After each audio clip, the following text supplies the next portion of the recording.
Hello, hello, hello! How are you guys doing today? Well, it is 2:55 p.m. and I'm just now vlogging. I had a wonderful night's sleep last night. What did I do? Well, I went to my meeting, and then after my meeting, I got Burger King. And I came home and I ate my Burger King, and Alex sat down there with me. He had already eaten. Oh, no. He made some black beans and rice kind of deal. He had eaten a late lunch, and so he just kind of made this like small bowl of like black beans and rice. And then we watched the latest episode of The Real Housewives of Salt Lake City. I really like Salt Lake City, the franchise. That city. Like, I mean, I think I've been to Salt Lake City a couple times. When I was growing up as a kid, my parents have a really close friend of ours who, I've actually, I think, talked about her on here before. She was really close friends with my mom and dad when they were, like, dating all the way through. And then, her second husband, not her new husband, she's been married to him now for probably 50 years. But anyway, yeah, probably like 50 years. They had a place in Park City, Utah. So we used to go there and ski. Their house was like actually on the mountain. And so you just like leave their house and like you were like on the mountain already to start skiing. It was a beautiful home. So anyway, we would fly into Salt Lake City. They were showing last night in the episode them going, what do you call it? Snowmobiling. And I've never done that. And I said, and I'm not like a huge like risk taker, you know, when it comes to like bungee jumping or like skydiving. I those are things I probably would never do. And I said to Alex, I said, oh my God, that looks like so much fun. Being like out there, you know, like if I'm grounded, like on the ground, you know, like I'm okay. And he goes, you would do that? And I said, yeah, I think that looks so much fun. And he goes, well, we should do that sometime. And I said, okay, let's do it. I think that would be fun. So sometime in our future, we're gonna go snowmobiling for like the day or whatever. But it looked beautiful. I miss snow. Tanya and I were talking about that last night. It's like, when we were growing up, Tanya and I or Valerie and I were talking about it the night before. We used to get so much snow, and we just don't get snow in Indiana anymore. And it's interesting because Melissa just sent me, I have to read this to you guys. So Melissa just sent me this, you know how like memories come up on Facebook? So the situation happened to us. Here, I'm going to turn in here and read this to you guys. The situation happened to us. I thought it was just like a couple years ago, but apparently it was 2014 because Melissa, the memory came up on her Facebook. So she sent it to me because we talk about it all the time. And, hold on, I'll read it to you. It's this little restaurant here. I've never seen this before. Catello's Italian Art Cuisine. It said, this was a post that I made on January 6th of 2014. Due to snowpocalypse 2014 and our power outage, we've checked our pups into Tanya's hotel for the night while we've hunkered down at Melissa and Jason's house for the night, and I tagged them in it. Thanks to everyone who invited us over tonight. We feel loved. And so we tell this story, and it was kind of like this very wholesome moment that of my life that like this, it's like one of my favorite memories. So we were having several days of really bad ice and snow. Like it was snowing and icing, and it just didn't stop. I guess it was around January 6th, 2014. And which is so crazy to think that my book came out later that year. And so I hadn't even written my book yet when I think, it's so crazy to think that, because I wrote my book that April. But like our house was getting colder and colder and colder. And the electricity had gone out. And like the power like lines, you know, had like been snapping around Indianapolis. And it was like major power outages everywhere. Well, Melissa, a lot of people like said, oh, you can come over and stay at our house, blah, blah, blah, whatever. And Melissa and Jason were like, you can come over, but like they had, at the time, they had like 3 cats. And I don't think they had their dogs then. And they were like, but you can't like bring the dogs over because of the cats and stuff like that.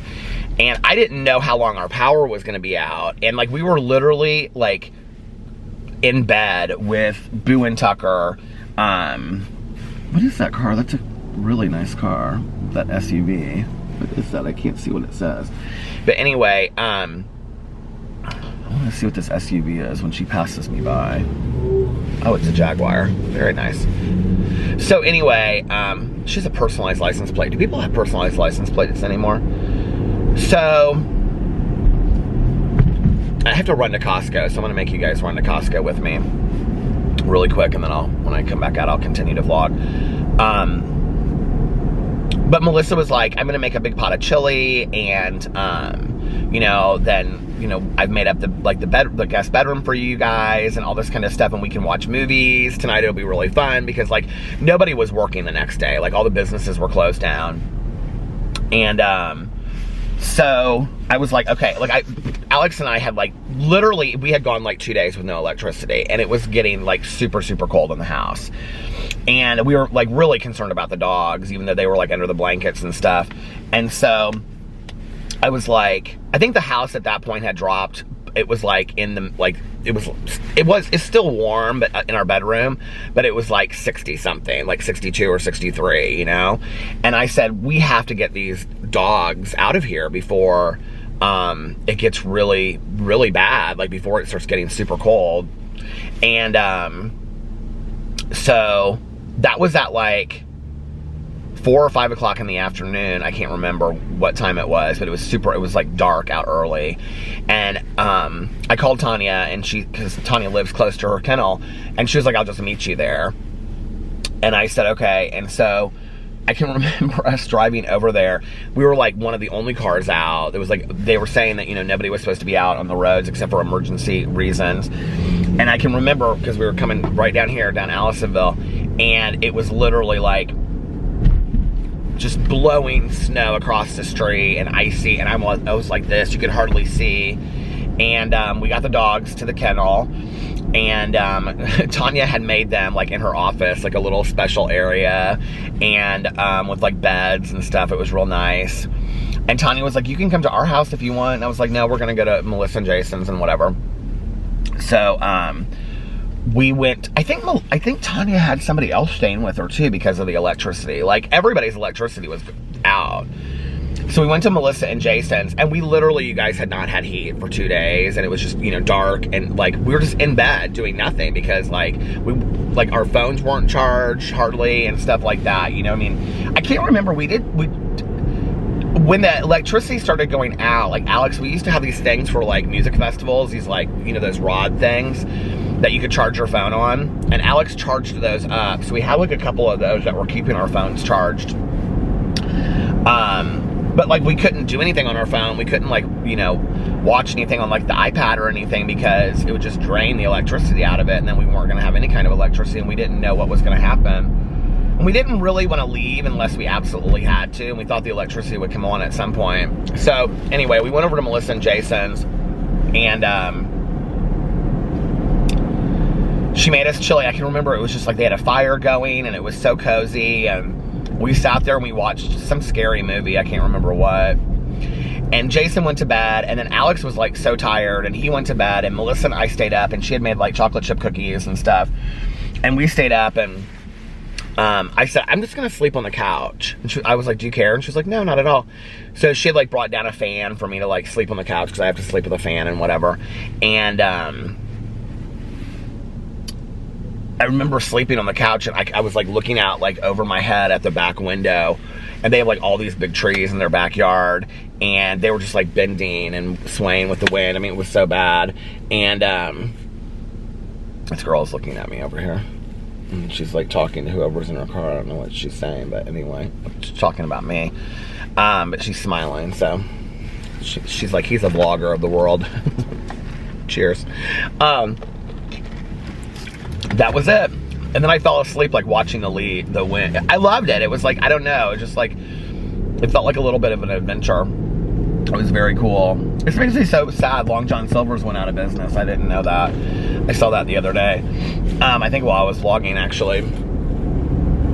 And so then, what was I gonna say? She's making me nervous. I don't know why. She's like staring a hole through me. Anyway,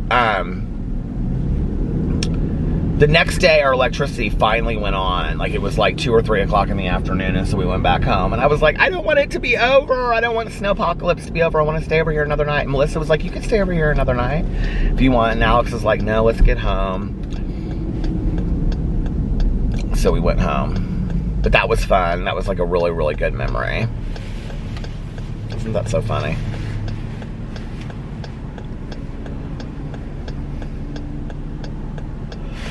So last night, watched that, and then it was kind of still early. It was like 10:30 or, well, it was 11, because when we were walking upstairs, I said to Alex, I said, what are you going to do now? And he said, I'm going to go to bed. It's late. And I go, it's not late. And he goes, it's 11 o'clock. He goes to bed so early. And I said, okay, well, I'm going to lay down for like an hour.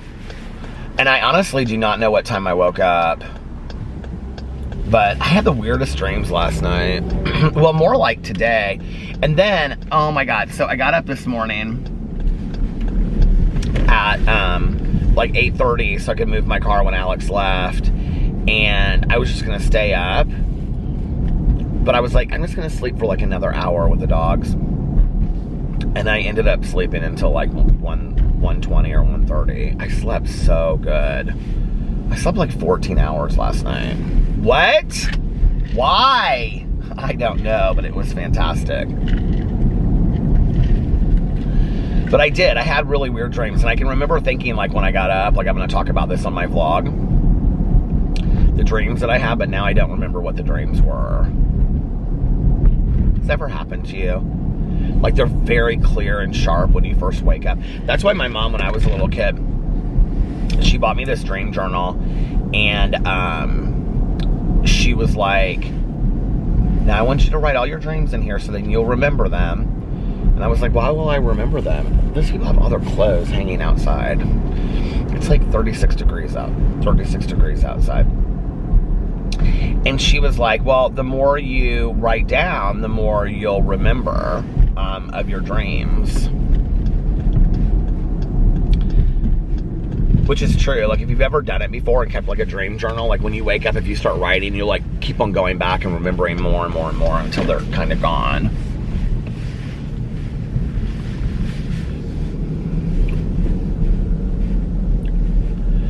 I've actually gotten ideas for books and short stories and stuff like that in dreams.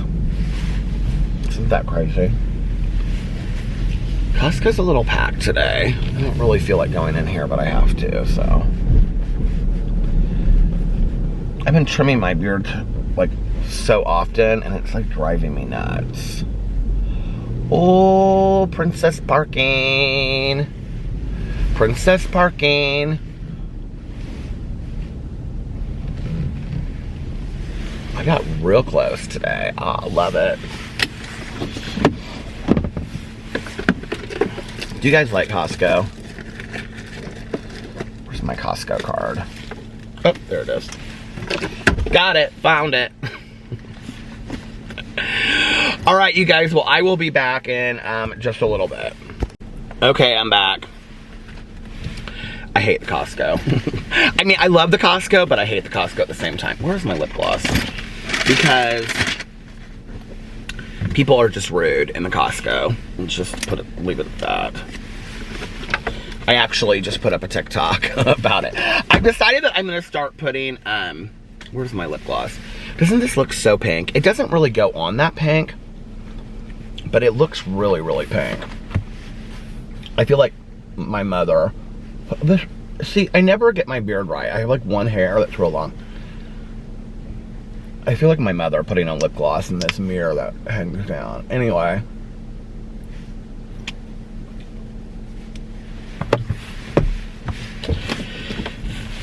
I just feel like people are not very mindful of other people. Not just in Costco, but in anywhere. You know, it's like, they just don't see people around them. I don't know. It frustrates me.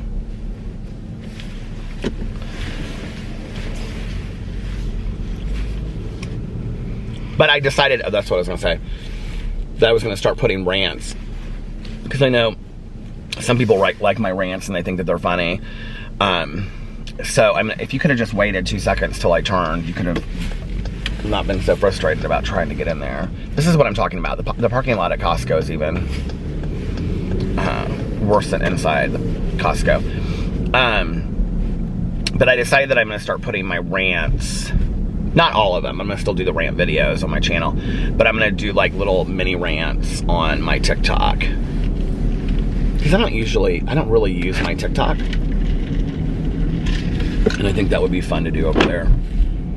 So, in the last couple days, like things that have like driven me crazy, I've like been writing them down and putting them in my notes in my phone and on this notepad at home. And so I have like, and this actually wasn't even one of them. This just happened because I was in there and I was like, people cannot say, excuse me, or I'm sorry. You know, like we live in this culture today where people just, they don't even acknowledge that you're standing there right in front of them. I mean, I have like all these people just like walk in front of me and like run into, I mean, it's just like, it's unreal to me. Anyway, enough of that. Tanya gave me this book for Christmas that is like this gratitude book that you can do. And it's so fantastic. Like the first 30 pages of it are just all of these like teachings and readings that you can do about different kinds of like things of gratitude. And I haven't read the whole thing yet. I skimmed through it. But then it's like 60 days of exercises, and every day is like 2 pages. It's like, you know, you open it to like, and it's like 2 pages. And the first page is all readings about gratitude. And then the second page is like writing prompts. So instead of doing like a written gratitude list, it'll ask you like, what are things that you're grateful for? And then it makes a suggestion. Like yesterday was relationships, today were everyday items. So today I said coffee, my bed, and water. I could not drink enough water last night.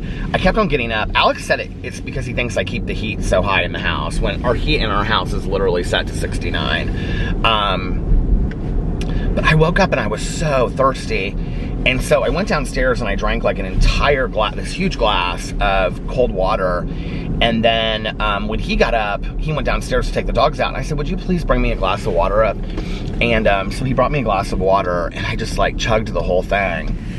And I mean, which is good. Water is good for you, right? And I drink a lot of water anyway, but I was so thirsty when I woke up today. So anyway, started doing that gratitude thing. And then Tanya also gave me for Christmas this Winnie the Pooh notebook. It's like this leather bound notebook. And I was like, I mean, I love notebooks, you know, but it's really nice. And I was like, I don't know what I want to use because I have like different notebooks for different things, like that I keep different lists. And I have some notebooks that I write down like movies that I want to watch or movies that I want to rewatch that I've seen in my life. And, other things, just memories and stuff. And I keep a lot of them in my phone, but a lot of things I keep written down as well.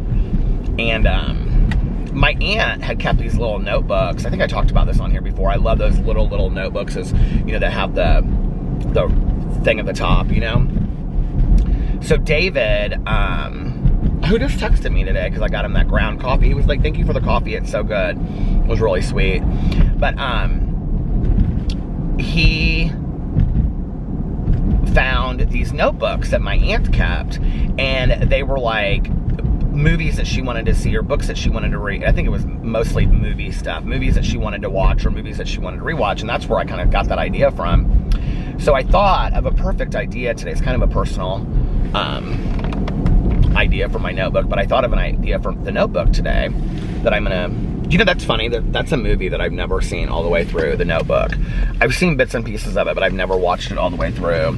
And I honestly think that I'm cheesy enough that I probably would love the movie. Isn't that funny? I probably would. Do you know, it's funny when you're younger. Look how horrible I look today. I mean, I really slept for points last night. But, that's something we used to say when I was younger. Something we would say this for points, or like, oh, you got dressed up for points today, didn't you? Or you slept for points, or you ate for points. Like you're trying to get extra points. But anyway, stupid. All this gay slang. Sometimes I say stuff and I don't even realize it. Like Alex will look at me and he's like, what are you talking about? Like, what does that mean? Like when I say stuff like that I feel like I've said for like 30 years. It doesn't matter. All those funny sayings. What was I going to say? I don't even remember now. You know, they took all these train tracks out. The train tracks are not there anymore. But then they didn't take them going across the road, which makes no sense to me. Like, why wouldn't you take them out and pave over that so that people could drive easier over the railroad tracks? Not really a big problem, but I gotta make sure that it's not playing. So when I got done, or when I was going into Costco, I looked down at my phone and my audiobook had been playing since I had been vlogging. So I had to go back and find where I was in the book, which was real frustrating. And it does that all the time. I don't know why it does that. Here are all my frustrations today, all of my first world problem issues. My glasses, lip gloss. I remember I had this friend of mine that said to me way back in the day,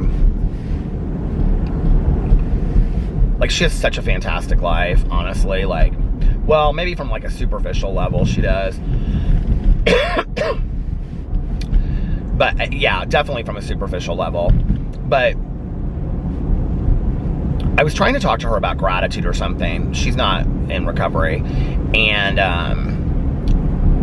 I can remember, we're not as close today as we used to be. I would say we're still kind of close, but not as close as we used to be. But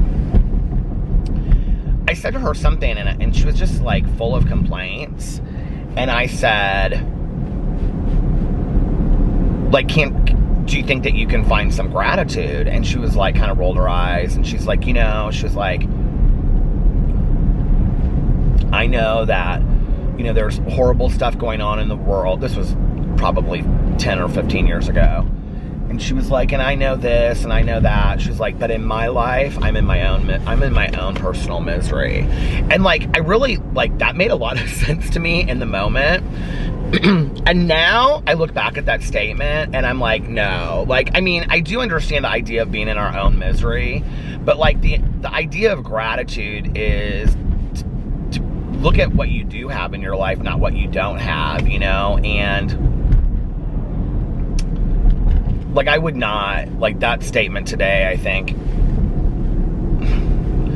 it would not, I don't know why back at that point, maybe I was going through some stuff and I needed to hear a statement like that too, because maybe I needed some validation or acceptance over this, whatever misery I had in my life at that time, right? But the reality is that in my life, even at some of my toughest times, the misery that I was going through is incomparable to the misery that many hundreds of thousands, if not millions of people, millions upon millions of people suffer on a daily basis, right? And that's what true gratitude, I think, is about, is really taking a look at your life and how appreciative you are for the positive things that you do have in spite of a lot of the hardships that you have. And some of the most amazing people that I've ever met in my life, like amidst going through really tough times, are still so full of gratitude, and patience and calm and serenity. And I think that that's today who I aim to be. Like, that's who I want to be,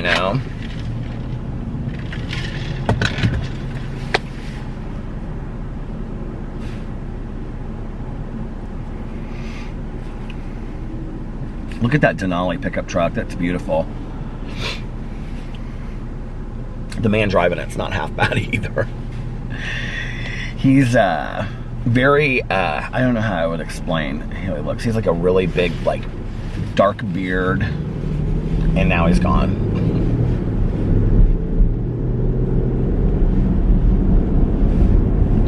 Indiana is definitely like the place of pickup trucks. Like, I'm sure, like, you know, in other, like, Texas, Oklahoma, and places like that, there's lots of pickup trucks too. But we have, like, in Indiana, there are tons of pickup trucks.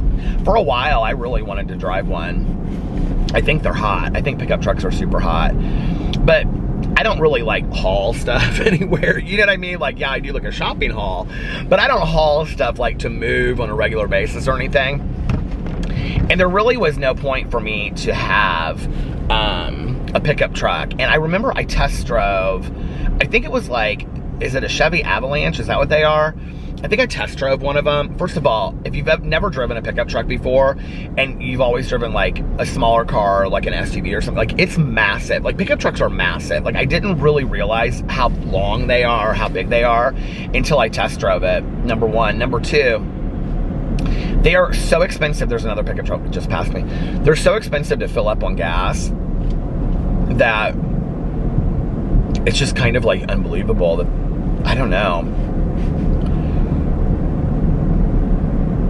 I still think they're hot, but I don't know why. Like, if I didn't need it, I would have one, you know? Just because it's a hot car, I guess, and people like to have hot cars.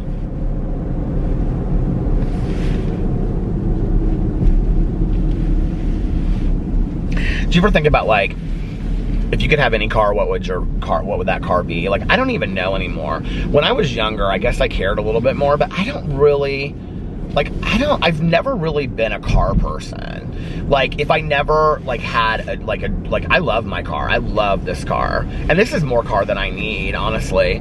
My little Ford Escape, I absolutely loved.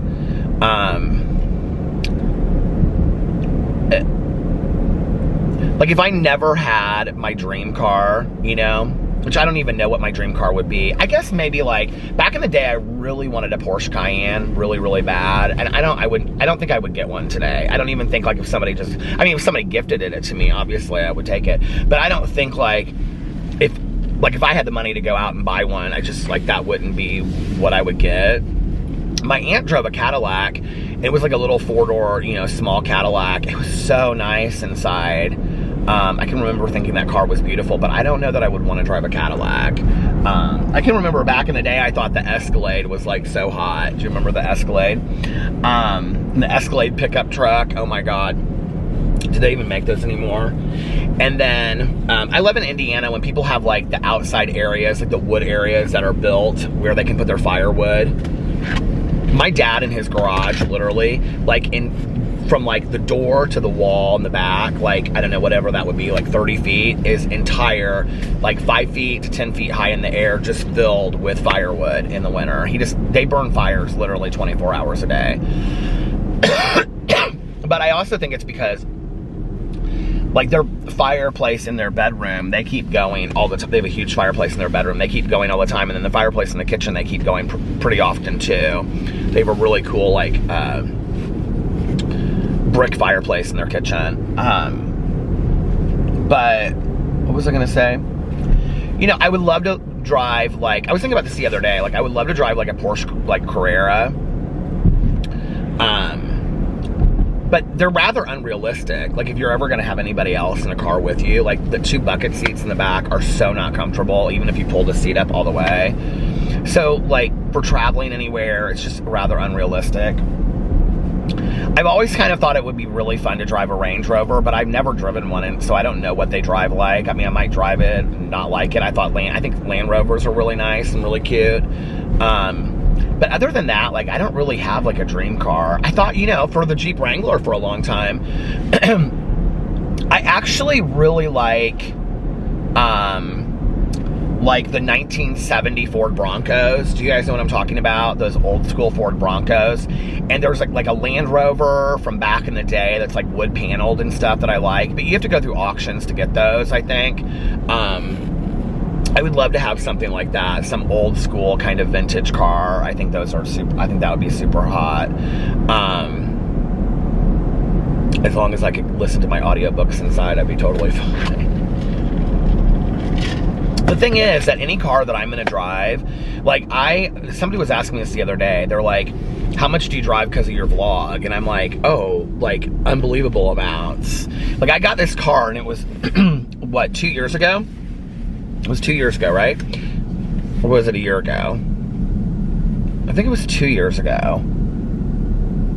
I can't remember, but I just passed 100,000 miles on it. Like I put a lot of miles on my car because of vlogging. And that would be one major reason for not getting a nice car in the future, you know, if I'm going to keep up my vlog with like driving and stuff like that. It's just, or getting like a more gas efficient car, which this is pretty good, honestly. The Jeep Wrangler, like now that I've driven in it with my husband and stuff within his car, like it's a cute car. I think they're sexy.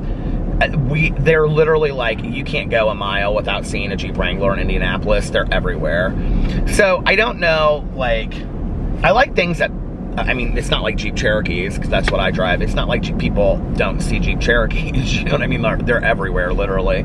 I'll probably pass one of these upcoming cars. But, let's see the cars past. Nissan, Discovery, Land Rover, I don't know what that was, pickup truck, pickup minivan, big Ford Bronco. Indiana's still kind of country. People forget, you know, that I think like, except for the area that I'm at right now is like really nice. So I'm surprised I'm not seeing more like luxury cars. Can't believe I haven't passed it. There's my second, there's a Land Rover, second Land Rover. I can't believe that I haven't passed a Wrangler yet. The other thing is like Wranglers are kind of like high school, college cars in Indiana. I don't know how they are other places. Can I just tell you, I love this house so much. I don't know what that is called, but that brown wood that looks like, you know, the East Coast or whatever. But you see like a lot of younger people driving like Jeep Wranglers around here. I also think they're kind of like, and maybe my husband's having one and I don't know, but I think they're a little bit like midlife crisis cars. What was I listening to the other day? Oh, I was listening to the Mistletoe Secret, and the guy said on there, the boss, she was asking this guy, he was in a law firm, the guy that she was dating, kind of, and she was asking him, like, does your boss cheat? Because all these people were like cheaters. There's a Jeep Cherokee, hey. She was asking him, like, do the other people, like, because, oh, he was telling her that all these people in the law firm were cheating, and she was like, does your boss? And he's like, no, he's very loyal to his wife, and they've been married, like, 30 or 40 years, and she said, well, why,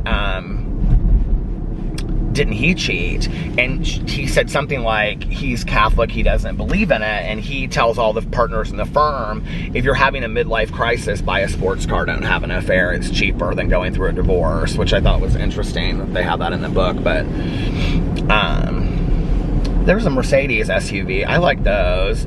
Hummers, I cannot stand, no offense if you drive one, I just passed one. VW, SUV, cute. The new Ford Explorers, those little Fiats, those are so small, I think. I'd be kind of scared to drive one of those.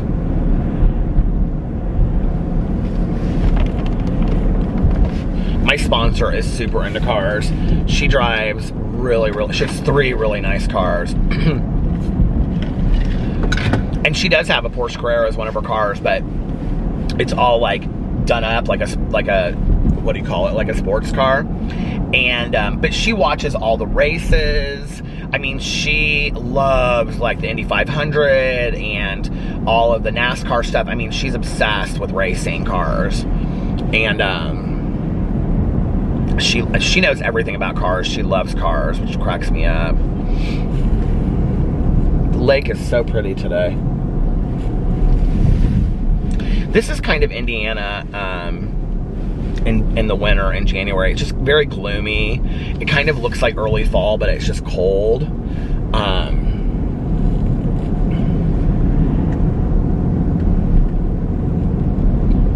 It's so funny because I'm passing that huge modern house that has all those blue lights on that I showed in here, and you can see the lights, but it's not dark enough yet to see like how pretty they look, you know, because it's still like the daytime. Anyway, what was I talking about? Oh, I'm reading this manga that was, it's not done by Rainbow Rowell, but it is based on Fangirl that she wrote, which is one of my favorite books of life. And I need to get home because I have some other videos that I want to make.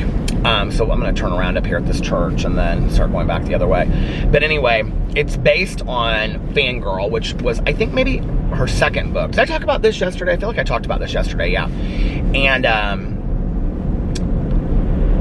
like loving the manga of it. And I was sitting there and I was reading it today, and I was thinking to myself, today or yesterday, and I was thinking to myself, when did I start like this infatuation with graphic novels switch for me? Like I used to, like, I had no time for it. I couldn't be bothered to read graphic novels. I couldn't get into them. I wasn't interested. And I think it was really with the Alice Oseman Heartstopper books. And in fact, I was talking to my friend last night. I have a friend of mine in recovery, and I saw him last night. There's that cop car has been there for like literally like weeks. Just in the parked in the exact same position with nobody in it, or it looks like a cop car. Anyway, maybe they just bought it so people think that they're security and they just park it there. But I was talking to him and I said, because his son is, I think, what did he say? Freshman? Gonna be a freshman or something like that. He came out several years ago and he's always asking me questions and stuff. And so I was asking him last night, I was like, does he read? And he was like, no, my other son reads. But he was like, they all read. Like, he and his wife are big readers, and they read a lot of young adult. And he was like, we really want him to get into reading because we, you know, it's like we do it as a family. We love reading, you know? And I said, would he read a graphic novel? And he's like, yeah, I don't know. He was like, that might be a place to start. Why? And I said, because I was telling him about the Alice Oseman. He reads a lot of like world building, young adult fiction stuff. But I was telling him, I said, I have these Alice Oseman young adult graphic novels. I said, they're totally appropriate. I said, I'll give them to you if you want to look through them and see if they're okay for him, and then you can give them to him if you want. I said, I don't have any need for him anymore. I don't really collect books like that. So he was like, yeah, let me talk to him and see if he's interested or not. And he was like, and I said, okay, well, if he is, then I'll bring him next week. So I was telling him, I said, there are such fantastic LGBTQIA young adult books. And he was like, really? And I said, oh my God. I said, I wish, I was telling him about like these Alice Oseman books. And then there was something else that I was telling him about, another book. What was the other book that I was talking about? I was telling him about this book that I bought that I'm reading at home, which is about this kid that identifies as being heavier. It's a Brazilian book. And he is like, have this crush on this kid. I'm like slowly working through this. I think it's called I've Always Been Here or something. But he has this crush on this kid that lives in the same building as him. And they used to swim together and stuff. It's fantastically written. It's so well done. And he... like, so it's winter break and this kid's parents go away, and so he has to come and stay with this other kid and his mom. And like the heavier kid's like, why does he have to stay with us? And he doesn't want his mom to know that he's had like, I relate so much to it, you know, like being heavier and perceptions of how people look at us and things like that, and it's really well done. So I was telling him about that, and I said, it's just very sweet, you know, and I said, there's so many great, and I was thinking of Aristotle and Dante Discover the Secrets of the Universe. Like, if that book had existed when I was in high school, there are so many great novels and great authors out there. I mean, Adam Silvera, they're huge, like, full authors that all they write is basically young adult LGBTQIA, but and now they've taken it one form more, you know, like Adam Silvera, fantastic author, you know. Becky Albertalli, like there's always things, she's the one that wrote Simon versus the Homo Sapiens Agenda, which was turned into the movie Love, Simon. There was always inclusion of diversity in her books. And, Sean Hutchinson, one of my favorite writers of life. He's so fantastic. And he wrote the memoir Braveheart about his coming out when he was growing up. And there's a Jeep Cherokee. That's the second white Jeep Cherokee I've seen. And then I love those Kia Tellurides. I think those are really nice. And, oh, there's a Jeep Wrangler all done up. Look at it. It's huge. It's got the big lights on it and everything because they like to go mudding probably. But, yeah, Sean David Hutchinson's books, they are unbelievable to me. We Are the Ants was the first book of his that I read, and I loved it. And then The End of the Universe, I think it's one of the second ones it's called. I think I've read all of his but one. He writes a lot about like science fiction mixed with like LGBTQIA characters, and he does a phenomenal job.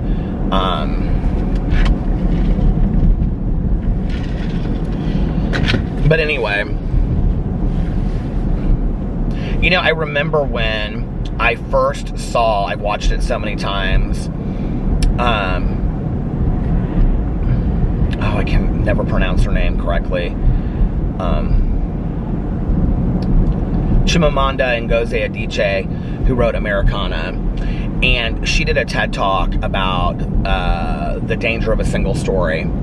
And I've talked about it a lot in my videos in the past, but she talks in there about, she grew up in Nigeria, and she would write stories about girls that had, you know, that were pale-skinned and had blonde hair, because that was what she read in books. That was all she knew, and she thought to write stories, you had to write stories about characters that you would see in books. So that's what she wrote. And then she came, and I think it was to Princeton or like Harvard or something, to go to school. And she said in there that her roommate said, I'm excited to see or listen to some of your native music. And she said she was surprised when I, you know, brought out like Paula Abdul and Beyonce. I think she said Beyonce, because she loved Beyonce, which Beyonce, by the way, ended up using one of her songs in or some of her stuff in like a music video, like some of her TED Talk, I think.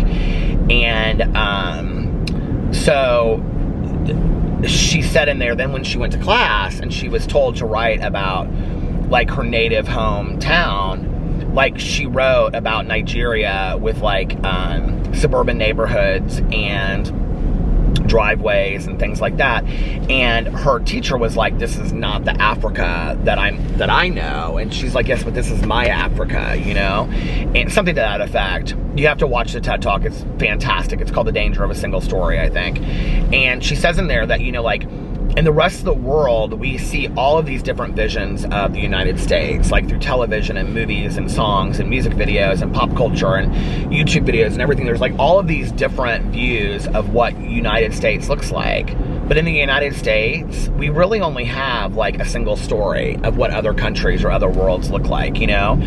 And I think it's very closed-minded when we think of like, you know, Africa of being a certain way, or Australia as being like everybody talks like, you know, the guy from, I can't think of his name now, that movie, that funny movie, you know, and that it's all that, you know, and that's totally not a lot of what Australia is about, or other places, you know, and it, like, listening to it really opened my eyes a lot about how close-minded we are without even realizing it sometimes, I think, you know? And so then if you ask somebody, now I'm passing all these Jeep Wranglers left and right, the school just let out. But, you know, it's like if you ask somebody, are you open-minded? I think most people would say, yes, I'm open-minded.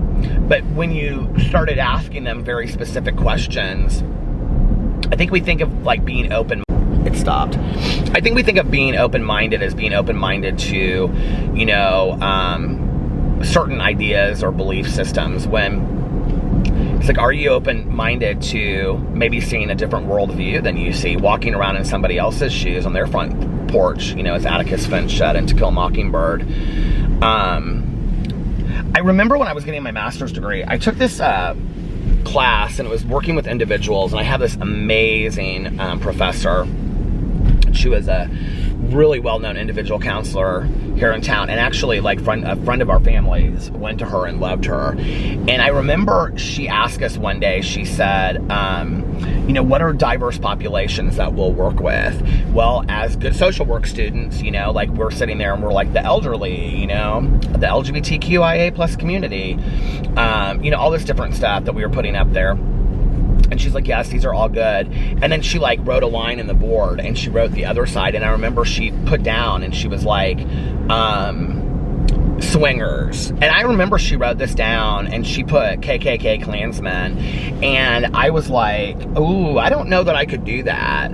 And, when I worked in treatment, I had parents that came to me and said, like, I do not like gay people, or, I'm part of this, or I had parents and, family members that said those things to me, and I was like, okay, well, I was taught as a social worker that you meet somebody where they're at, and that was hard. And she was like, these are the diverse populations that we don't talk about, that you're gonna meet if you work in healthcare, if you work in social service, like, you're gonna meet these people, and my battery is about to die. And she was like, and it's not easy. And she was like, I'm not asking you to be open-minded to their beliefs or even agree with them, but you have to be willing to work with them. And I can remember I had such a hard time like wrapping my head around that concept, like I can remember thinking, how would you, not with certain things like swingers, like who would care, right? But like, that's to each his own. Well, that's how I feel, I guess, at least, but to each his own. But like certain things that you just fundamentally just don't agree with, like, I don't know. I think it's hard. And I think we learn a lot more in this world from each other when we open our ears to what somebody else's experience is like. Not to saying, okay, I'll agree with what you're saying, but to listen to their experience and to say, tell me why you feel that way. Explain to me why you feel that way, and are you willing to, in turn, listen to why I feel a certain way? Instead of just shutting down and saying you're wrong or whatever, maybe that person, like, Chimamanda Ngozi Adichie said, maybe they've only ever been exposed to a single story. Maybe that's all they know.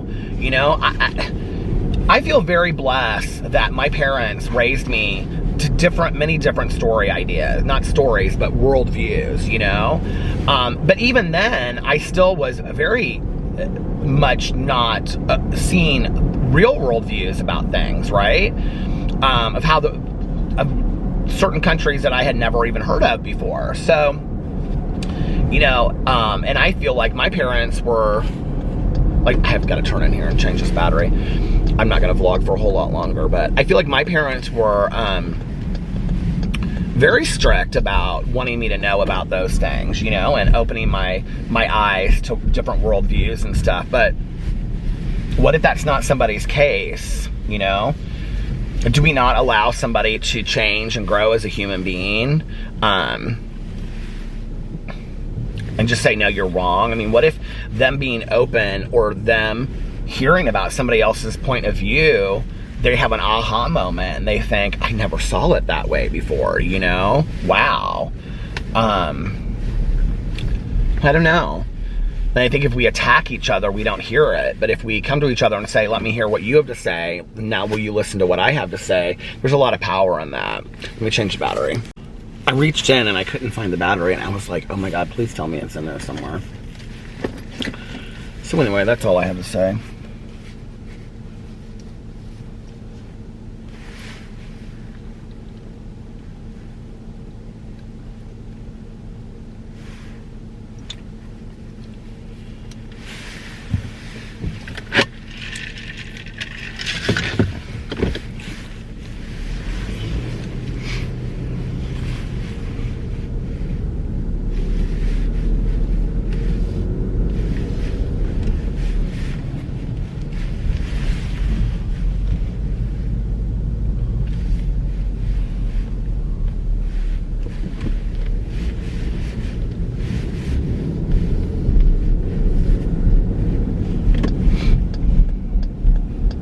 remember when I was in undergraduate school, I'm like in my head, like, should I share this? But like, this was like a pivotal point of me, like, seeing something from somebody else's eyes. A friend of mine wrote this short story when we were an undergraduate, and I think it was called just Hand or Hands or something. She was a phenomenal writer. I can't believe she's not, like, published today. But anyway, she may be, I don't know, but I don't think she is. I've looked. She was such an unbelievable writer. But she wrote this story, and it was about, like these two kids going to the store, and,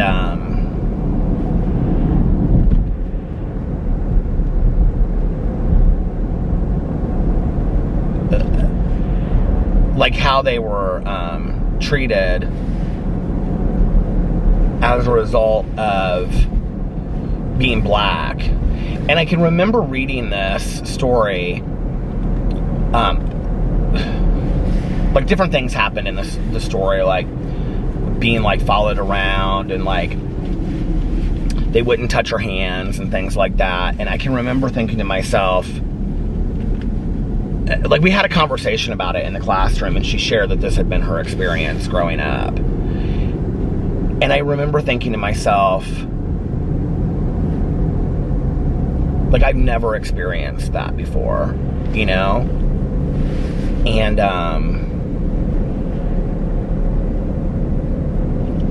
like, I hadn't really, as open-minded as I thought I was, and all of that, like,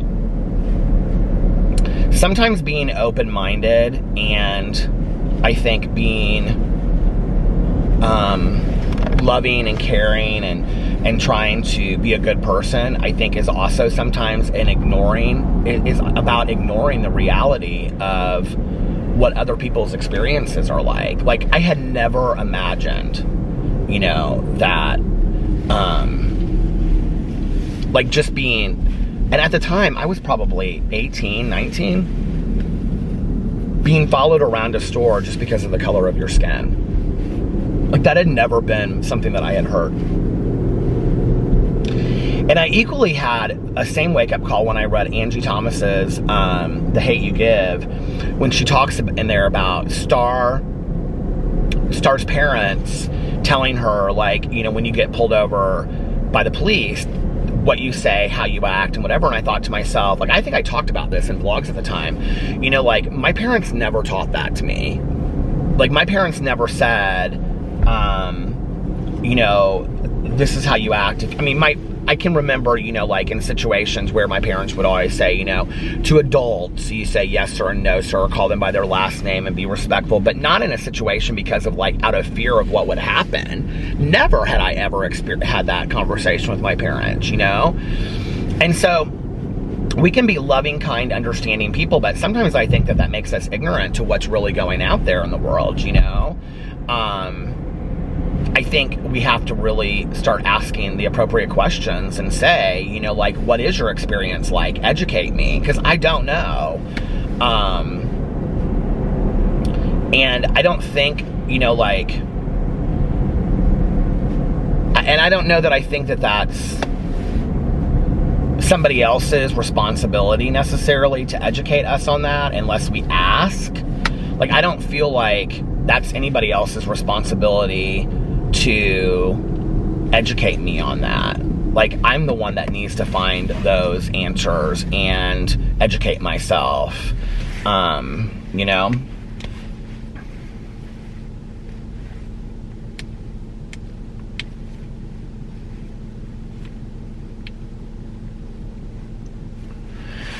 But I do think that, you know, like, I don't know, I feel kind of conflicted about that. Being gay is completely different. I mean, it just, you can't compare the two.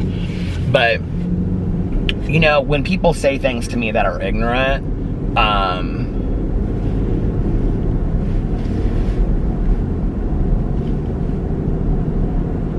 like, I don't know why, like, this question, it's just always interesting to me when I do like a Q&A. You know, like, on YouTube or whatever, I'll just get, like, flooded with, like, if Alex and I do, like, a couples Q&A, I'll get flooded with, like, like the whole top and bottom question, like who's the top and who's the bottom, whatever, right? Which, like, in all honesty, if I was sitting in my car having a conversation with my friend, it's not a conversation that, like, I'm very guarded about. Because I don't think it says anything about, you know, anything to do with the relationship. But it's always interesting to me. But the other thing is that I don't know that my friends would ask that question, you know? Maybe more like my gay friends, you know? Which maybe that's telling, but I'm always interested in why people are interested in that question. I don't know if it's like a fantasy thing that they like, you know, but like, I've been married to my husband for 9 years. That's not an appropriate question. You don't ask married couples questions like that. You wouldn't stop your mom and dad if they had been married for 9 years and ask them what they do in the bedroom, you know? You wouldn't ask friends of yours at a dinner table, so tell me now, like, you know, do you suck his dick? I mean, you wouldn't ask that. Like, it's just, it's not appropriate. You know what I mean? And, it's just always interesting to me that question always comes up. Like, I don't know why. I guess it's just not... Why is one of these red and the other one is green? Am I sitting out here in the middle of a... But I guess it's just interesting to me that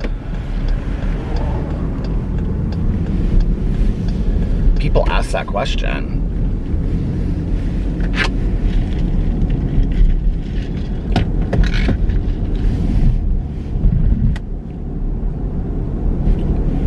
I think it's some way, I think people equate positions to, like, this gender concept of who's the man and who's the woman in a relationship, whether that be people that are gay, lesbian, or bisexual.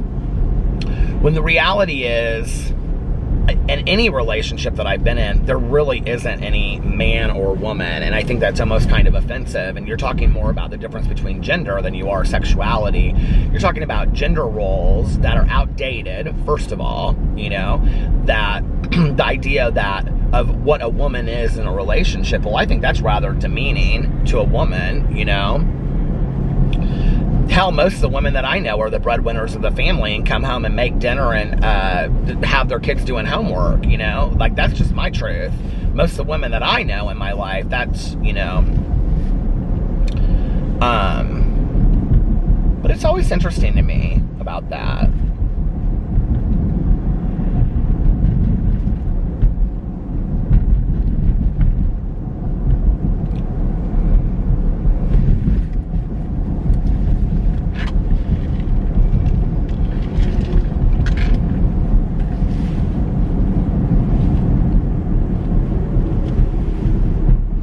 I often think, you know, like, this friend of mine that I used to work with, he was like the deacon of his church. And I remember we used to talk about, like, the way that we were raised. He and I were, like, almost identically the same age. And I remember we used to talk about the way that we were raised. Like, I would never have not called one of my neighbors Mr. or Mrs. Like, that's just how I was raised. I would never have called them by their first name. You know, I had friends of mine that, friends of my parents that, like, I can remember I had to be told to call them by my first name. You know, my mom's two sororities, Susie being one of them, that's like, she calls herself Mother Susie to me because she's like a mother figure to me today. But, like, my mom's other sorority sister, I call by their first name, and then my mom's best friend. But other than that, like, I did not call my mom's friends by their first names. Like, I called them Mr. or Mrs. And definitely with my dad, because most of his friends were doctors, so I would say, you know, Dr. So-and-so and whatever. And I can remember even the woman that was my detox nurse was my neighbor growing up. And she was my friend's mom, and I had known her for years. I had no clue she worked in that treatment facility. And I can remember I came out that first day, I've shared this on here before, of treatment. And there I am looking at her, you know, and I called her Mrs. So-and-so, you know. And to this day, like, I worked with her for 13 years, and she would say to me all the time, like, please call me, you know, by my first name. And I just couldn't call her by her first. I just couldn't do it. And I saw her in a bookstore not long ago. I saw her at Half Price Books, and I ran into her, and I was like, Mrs. So-and-so. And she was like, you still, after all this time, will not call me by my first name. I mean, it just, you know, it's like, it's a respect thing, I feel like, you know? I feel like we've lost a lot of that, you know? Respecting your elders, and I'm not saying that you always should, that's just a given. I'm just saying that, I don't know, that's how I was raised. You know, saying excuse me and thank you, and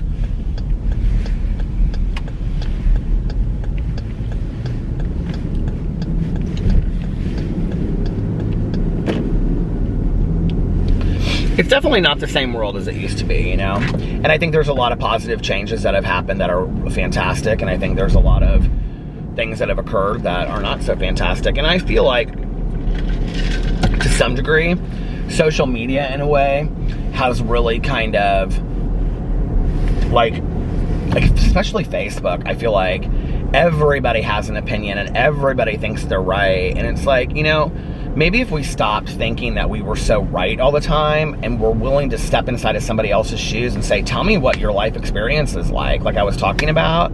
Like, I don't need to be right, you know? And it's not just about me being happy either. I want other people to, like, I don't know, like, I don't know. I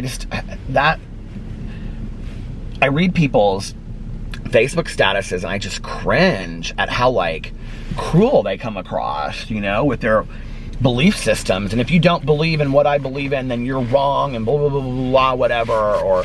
And it's always just all of this crap. And I'm just like, oh my God, enough already. Which is why I hardly ever get on Facebook.